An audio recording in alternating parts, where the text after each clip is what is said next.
alone in this terrible tragedy, and this tragedy touches us all. Kind words as authorities prepare for the gruesome task of recovering bodies from the Egypt Air crash 990. Good evening, I'm Diana Watson. Investigators will be out back in force when daylight hits, trying to find evidence from Egypt Air Flight 990. The jet plunged into the waters off Massachusetts early this morning with dozens of American tourists and Egyptian nationals on board. Jennifer Jones is in Nantucket with the latest.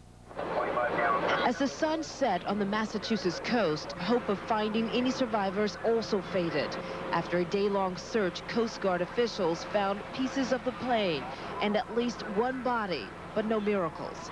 We have located debris in the form of seats, parts of seats, life jackets, 2 partially inflated life rafts. More than 200 people were aboard Egypt Air Flight 990 when it left New York early Sunday morning, headed for Cairo. The jetliner took off from Kennedy International Airport at 1:19 a.m., but disappeared from radar screens about a half hour later. Initial reports paint an image of a plane out of control. The last radar contact in which the airplane provided altitude data was about 36 seconds later.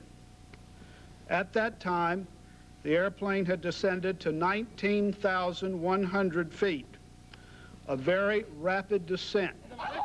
In Egypt, grieving relatives have gathered at the Cairo airport, where an information center has been established. Similar support is being offered to victims' families here in the U.S. They have needs for medical supplies, for logistical support, for housing, for crisis counseling. The USS Grapple, meanwhile, is getting ready to join the search team.